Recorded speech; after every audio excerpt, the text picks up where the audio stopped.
आजिर एही भिडियोटी मु आपनकु शिखेइबी झियो पटेइबा पई वशीकरण विद्या जहाकु प्रयोग करी आपण केउ भी झियो बा विवाहिता नारी को मुहूर्तक भितरे निज बसरे करि परिबे। ताकू पटेई ताठारु निजर मन मुताबक काम हासिल करि परिबे।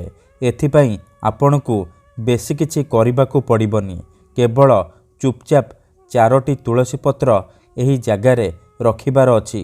तापर देखिबे चमत्कार किपरि से झियो बा नारी आपणकर बसरे हेजिबो, आपणक आड़कू आकर्षित हेबाकू लागिबो। आपण ताकू जहा कहिबे सी करिबो। हाँ फ्रेंड्स, जदि आपण केउ झियो बा पड़िशा घर भाउजकू मने मने भल पाउछंती किंतु जेते चेष्टा कले मध्य ताकू पटेई पारुनाहांती, ता पछरे गोड़ेई गोड़ेई थकी गलेनी, हेले से झियो बा नारी आपणकू भाव देउनी, आपणकू देखिले अणदेखा करुची।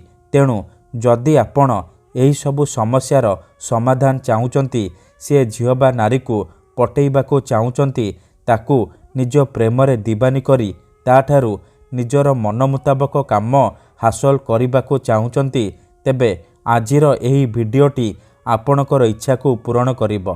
कारण आजिर एही भिडियोटी रे मु आपणकू शिखेइबी बिना मंत्र तंत्र रे एमिति एक महाशक्तिशाली वशीकरण जार प्रयोग रे आपण से झियो बा महिला को निज बसरे करि परिबे। वर्ष वर्ष धरी भांगी जाइतिबा पुराणा प्रेम को फेराई आनी परिबे। जदि केउ झियो आपणकू धोखा देइची छाड़ी पळेइची, तेबे आपण एही वशीकरण करिकी देखंतु। से झियो जेते दूररे थिले मध्य आपणक पाखकू आसीबा पई बाध्य हेबो। निजे आसी आपणक सहित कथा हेबो, आपणकू भल पाउची बोली कहिबो, आपणकू छाड़ी रही परिबनी। ठीक अछि, तेबे एही वशीकरण करिबा सबुठारु सहज। केउ भी पुओ बा झियो एहाकू अति सहजरे करि परिबे। बिना कोनोसी पैसा खर्च करी आपण घरे बसी बसी एही वशीकरण को करि परिबे। किंतु फ्रेंड्स, वशीकरण करिबा पूर्वरु मोर गोटिए छोटिया अनुरोध सुनि नियंतु। आमर बहुत सारा दर्शक बंधु माने आमको कमेंट करुछंती कि गुरुजी आपणकर मंत्र काम करूनी। तेणु मोर सेई बंधु मानकू अनुरोध कि आपण वीडियो को पूरा देखंतु, शेष पर्यंत देखंतु। अधारु छाड़ी पळेइले काटी काटी देखिले आपण किछि भी बुझी परिबेनी। परे आपण कहिबे गुरुजी आपणकर मंत्र काम करूनी। देखंतु, जेउपरि आपण भगवान को मानुचंती, भगवान को उपरे विश्वास रखिचंती, निजर सबु दुख कष्ट असुविधा भगवान को जणाउछंती, जदि से असुविधार समाधान न हेला तार माने नुहे कि भगवान नाहांती। सेहीपरि वशीकरण हुए, तंत्र मंत्र जंत्र काम करे, किंतु एहाकू आपणकू सिद्ध करिबाकू पड़िबो। प्रयोग विधि को ठीक भाबरे करिबाकू पड़िबो। तेबे जाई मु आपणकू ग्यारंटी देउची आपण मात्र गोटिए थररे सफल हेबे। जदि गोटिए थररे सफल हेउनाहांती, द्वितीय थर चेष्टा करंतु, निहाती भाबे सफल हेबे। मन रखंतु, मंत्र तंत्र जंत्र वशीकरण ये एमिति सेमिति काम करेनी। मनरे संपूर्ण विश्वास निष्ठा और एकाग्रतार सहित आपणकू एही वशीकरण करिबाकू पड़िबो। तेबे जाई मु आपणकू ग्यारंटी देउची आपण केवल गोटिए थररे सफल हेबे। आउ गोटिए कथा, आमर एमिति बहुत सारा दर्शक बंधु माने अचंती जेउ माने आमको कमेंट करूचंती कि गुरुजी आपण आमर काम करि दियंतु, आपण जेते पैसा मागिबे आमे देबु। हजार हजार टंका जाचुछंती। देखंतु, आमर एही चैनल रे बहुत सारा वशीकरण वीडियो अपलोड करा जायछि, जहाकू आपणकर सुविधा पई अपलोड करा जायछि, जहाकू आपण बिना कोनोसी पैसा खर्च करी घरे बसी बसी करि परिबे। तेबे आपण पैसा कोन पई खर्च करिवे? आपणकू यूट्यूब रे एमिति अनेक चैनल मिल जिवो जेउ माने मोबाइल नंबर देउछंती, वशीकरण करिवे कहिकी हजार हजार टंका ठकी नेउछंती। तेणु मोर अनुरोध कि आपण वीडियो देखंतु, निजे चेष्टा करंतु, किंतु एही सब ठकामीरु दूरेई रुहंतु। ठीक अछि, तेबे फ्रेंड्स, वशीकरण कोन पई करा जाय? जदि आपण केउ झियो किंबा विवाहिता नारी କିମ୍ବା କୌଣସି ପୁରୁଷକୁ ନିଜଠାରୁ ଅଧିକ ଭଲ ପାଉଛନ୍ତି, ତା ବିନା ବଞ୍ଚିପାରିବେନି ଭାବୁଛନ୍ତି, ସେତେବେଳେ ଆପଣ ବଶୀକରଣ କରିପାରିବେ। ଯଦି କେଉଁ ଲୋକ ବିନା କାରଣରେ ଆପଣଙ୍କୁ ହଇରାଣ କରୁଛି, ଆପଣଙ୍କ ଘର ପରିବାର ଉପରେ ଖରାପ ନଜର ପକାଉଛି, ତେବେ ଏହିସବୁ ସମସ୍ୟାର ସମାଧାନ କରିବା ନିହାତି ଦରକାର। କାହିଁକି ନା କେତେଥର ଏମିତି ହେଇଥାଏ କି ଆମର ଶତ୍ରୁ ଆମଠାରୁ ପଇସାରେ ଆଉ ଶକ୍ତିରେ ବଳବାନ ହେଇଥାଏ, ଆଉ ଆମେ ଚାହିଁକି ବି ତାର କିଛି କରିପାରୁନାହୁଁ। ଏହିପରି ପରିସ୍ଥିତିରେ ଆପଣ ବଶୀକରଣ କରିପାରିବେ।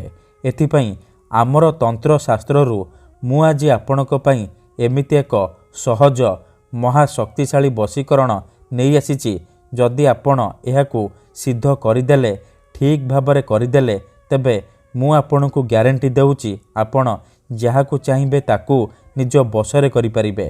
ଆପଣ ପସନ୍ଦ କରୁଥିବା ସୁନ୍ଦରୀରୁ ସୁନ୍ଦରୀ ଝିଅକୁ ମୁହୂର୍ତ୍ତକ ଭିତରେ ପଟେଇ ପାରିବେ। ପଡ଼ିଶା ଘର ଭାଉଜଠାରୁ ନିଜର ମନ ମୁତାବକ କାମ ହାସଲ କରିପାରିବେ। ତେଣୁ ମୋର ଆପଣମାନଙ୍କୁ ଅନୁରୋଧ କି ମନରେ କୌଣସି ଖରାପ ଉଦ୍ଦେଶ୍ୟ କିମ୍ବା କୌଣସି ଖରାପ କାମ ପାଇଁ ଆପଣ ଏହାକୁ ପ୍ରୟୋଗ କରିବେନି। ଯଦି ଆପଣ ସତରେ ସେ ଝିଅକୁ ଭଲ ପାଉଛନ୍ତି, ତେବେ ଆପଣ ଏହି ବଶୀକରଣକୁ ପ୍ରୟୋଗ କରିବେ। କାହିଁକି ନା ମାତ୍ର ଥରେ ବଶୀକରଣ ହେବା ପରେ ସେ ଝିଅ ବା ନାରୀ ଆପଣଙ୍କର ବଶରେ ହେଇଯିବ, ଆପଣଙ୍କର ଗୁଲାମୀ କରିବ, ଯାହା ଚାହିଁବେ ତାହା କରିବ।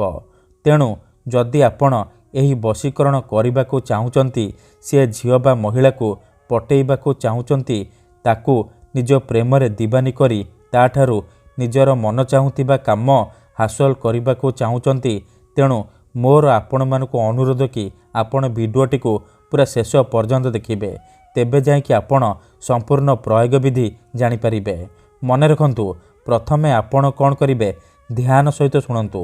ଶୁକ୍ଳ ପକ୍ଷର ଶୁକ୍ରବାର ଦିନ ରାତିରେ ଶୋଇବା ପୂର୍ବରୁ ଗାଧେଇ ସଫା ବସ୍ତ୍ର ପିନ୍ଧିକି ଆପଣ 4ଟି ତୁଳସୀ ପତ୍ର, ଖଣ୍ଡିଏ ହଳଦିଆ କପଡ଼ା, 4ଟି ଅରୁଆ ଚାଉଳ, ଅଳ୍ପ ଟିକେ ଲାଲ ସିନ୍ଦୁର, ସାଧା କାଗଜ ଆଉ କଳା କଲମ ଆଣିବେ।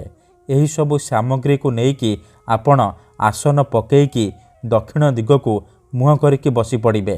ତାପରେ ଯେଉଁ ଝିଅ ବା ମହିଳାକୁ ଆପଣ ବଶରେ କରିବାକୁ ଚାହୁଁଛନ୍ତି, ତାକୁ ମନେ ମନେ ଭାବିବେ, ତାର ମୁହଁକୁ ନିଜ ମନରେ ଭାବିବେ। ତାପରେ ହଳଦିଆ କପଡ଼ାକୁ ନିଜ ସାମ୍ନାରେ ରଖିବେ ଆଉ ତା ଉପରେ 4ଟି ତୁଳସୀ ପତ୍ରକୁ ରଖିଦେବେ। 4ଟି ତୁଳସୀ ପତ୍ର ଉପରେ 4ଟି ଅରୁଆ ଚାଉଳ ରଖିଦେବେ ଆଉ ତା ଉପରେ ଅଳ୍ପ ଟିକେ ଟିକେ ଲାଲ ସିନ୍ଦୁର ପକାଇଦେବେ।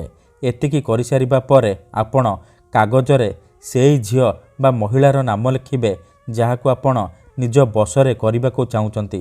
କାଗଜରେ ଝିଅ ବା ମହିଳାର ନାମ ଲେଖିସାରିବା ପରେ ସେ କାଗଜକୁ ଭଲ ଭାବରେ ମୋଡ଼ିକି ସେ ତୁଳସୀ ପତ୍ର ପାଖରେ ରଖିଦେବେ। ତାପରେ ସେହି ସବୁ ସାମଗ୍ରୀକୁ ହଳଦିଆ କପଡ଼ାରେ ଭଲକି 3ଟି ଗଣ୍ଠି ପକେଇକି ବାନ୍ଧିଦେବେ। ତାପରେ 2 ହାତରେ ବନ୍ଦ କରିକି ଧରିବେ ଆଉ ସେଇ ଝିଅ ବା ମହିଳାକୁ ମନେ ମନେ ଭାବିବେ, ତାର ନାମ 3 ଥର କହିବେ। ଏତିକି କରିସାରିବା ପରେ ଆପଣ ସେ ପୁଟୁଳିରେ ଗୋଟିଏ ଥର ଫୁଙ୍କିଦେବେ। ତାପରେ ସେ ପୁଟୁଳିକୁ ନେଇକି ଯେଉଁ ଝିଅ ବା ମହିଳାକୁ ଆପଣ ବଶୀକରଣ କରିବାକୁ ଚାହୁଁଛନ୍ତି, ତା ଘରର ମୁଖ୍ୟ ଦ୍ୱାର ବା ମୁଖ୍ୟ ଗେଟ୍ ପାଖରେ ଆପଣ ରଖିଦେଇ ଚୁପଚାପ ଘରକୁ ଫେରି ଆସିବେ। ଏତିକି କରିକି ଦେଖନ୍ତୁ, ଗ୍ୟାରେଣ୍ଟି ଦେଉଛି ସେ ଝିଅ ହେଉ ବା ବିବାହିତା ଭାଉଜ ଆପଣଙ୍କ ବଶରେ ହେଇଯିବ, ଯାହା ଚାହିଁବେ ତାହା କରିବ। ଧନ୍ୟବାଦ।